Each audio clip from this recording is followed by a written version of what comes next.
একটি রাসায়নিক বিক্রিয়ার ক্রম এবং আণবিকত্ব কি?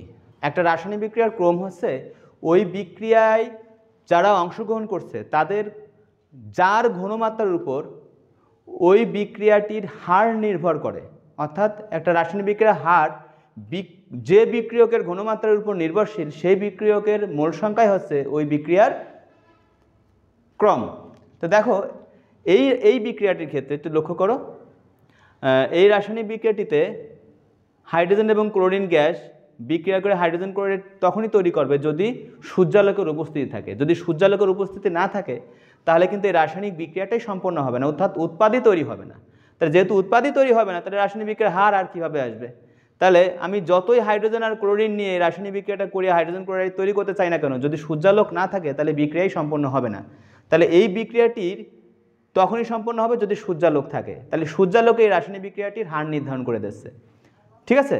সুতরাং এই বিক্রিয়া যেহেতু বিক্রিয়কের কোনো ঘনমাত্রার উপর এই বিক্রিয়াটির হার নির্ভর করছে না, সুতরাং এই বিক্রিয়াটির ক্রম হচ্ছে 0।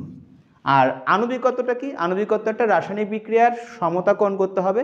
একটা রাসায়নিক বিক্রিয়ার সমীকরণের সমতাকরণের পর আমাদের দেখতে হবে বিক্রিয়কের মোট মোল সংখ্যা কত হয়। তো এখানে এই বিক্রিয়ার আণবিকত্বের জন্য একটা রাসায়নিক বিক্রিয়ার হারের সাথে রাসায়নিক বিক্রিয়ার বিক্রিয়কের ঘনমাত্রার কোনো সম্পর্ক নাই। তাহলে এখন আমরা দেখি এই রাসায়নিক বিক্রিয়াটা সমতাকরণ করাই আছে। এখানে হাইড্রোজেন 1, এখানে ক্লোরিন 1, তাহলে এদের মোট মোল সংখ্যা কত আছে? 2। সুতরাং এই বিক্রিয়ার ক্রম হচ্ছে আণবিকত্ব হচ্ছে 2, বা একে আমরা আরেকভাবে পড়তে পারি এটা দ্বি-আণবিক বিক্রিয়া। এরপরে দেখো এরপরের বিক্রিয়াটি দেখো, এই বিক্রিয়াটির হার নির্ধারণে এখানে কোনো প্রভাবক নাই, বাহ্যিক প্রভাবক, শুধুমাত্র নাইট্রোজেন পেন্টাঅক্সাইডে আছে এবং নাইট্রোজেন পেন্টাঅক্সাইডের ঘনমাত্রার উপর এই বিক্রিয়ার ক্রম বা গতিবেগ নির্ভর করছে। সুতরাং এই বিক্রিয়ায় নাইট্রোজেন পেন্টাঅক্সাইডের মোল সংখ্যা দেখতে হবে কত? মোল সংখ্যা আছে এখানে 1, সুতরাং এই বিক্রিয়ার ক্রম হচ্ছে 1।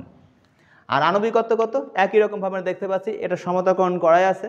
সমতাকরণের পর এখানে আমাদের মোল সংখ্যা আছে 1 বিক্রিয়কের, সুতরাং এর আণবিকত্ব 1। তাহলে আমরা দেখতে পাচ্ছি যে একটা রাসায়নিক বিক্রিয়ার ক্রম এবং আণবিকত্ব সমানও হতে পারে, আবার ক্রম এবং আণবিকত্ব সমান নাও হতে পারে। এরপরে দেখো হাইড্রোজেন আয়োডাইডের ক্ষেত্রে দেখো এখানে এই বিক্রিয়াটি অন্ধকারে সম্পন্ন হতে পারে, আলোতেও সম্পন্ন হতে পারে। এখানে সূর্যালোকের উপস্থিতি বাধ্যতামূলক না। তাহলে এই বিক্রিয়াটিতে শুধু হাইড্রোজেন আর ক্লোরিন, হাইড্রোজেন আর আয়োডিন নিজেরা শুধু বিক্রিয়া করে হাইড্রোজেন আয়োডাইড তৈরি করতে পারে। সুতরাং এদের ঘনমাত্রার উপরই এই বিক্রিয়ার হার বা গতিবেগ নির্ভর করছে। সুতরাং এখানে এদের মোল সংখ্যা কত আছে? 1 আর 1, এই দুইটার উপরে যেহেতু নির্ভরশীল, সুতরাং এদের মোল সংখ্যার যোগফলই হবে এর ক্রম। তাহলে 1 আর 1 যোগ করলে 2। ঠিক একই রকমভাবে এটা তো সমতাকরণ করিয়ে দেওয়া আছে, সমতাকরণের ফলে এখানে এর আণবিকত্ব কত হবে? 2। এই ক্ষেত্রে আমরা দেখলাম ক্রম আর আণবিকত্ব সমান।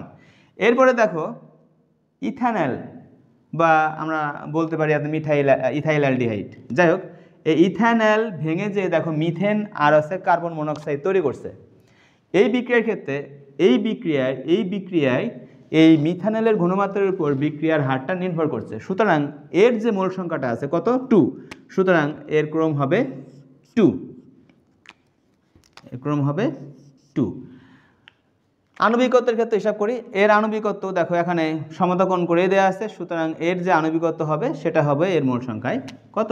2। এখানেও আমরা দেখলাম ক্রম আর আণবিকত্ব সমান। এবার লক্ষ্য করো এই নিচের বিক্রিয়াটিতে একটু লক্ষ্য করো, এই বিক্রিয়ার হার নির্ধারণের জন্য দেখো দুইটা বিক্রিয়ক উপস্থিত।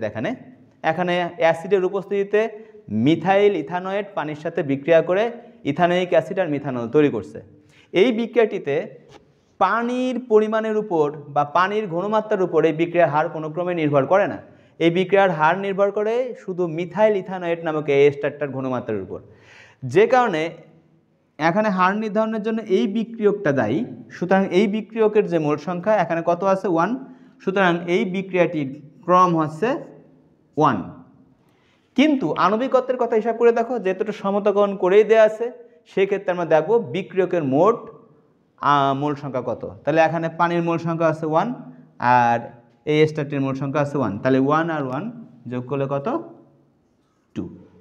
তাহলে এই বিক্রিয়ার ক্রম 1, আণবিকত্ব 2।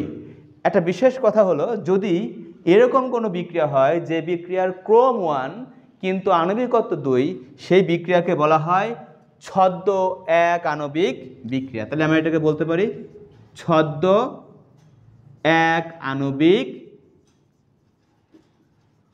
বিক্রিয়া। এই বিক্রিয়াটি, যে বিক্রিয়ার ক্রম 1 কিন্তু আণবিকত্ব 2, সেই বিক্রিয়াকে বলা হয় ছদ্ম একাণবিক বিক্রিয়া। তা ধন্যবাদ। এই ছিল বিক্রিয়ার ক্রম এবং আণবিকত্বের মৌলিক কিছু ধারণা। ধন্যবাদ।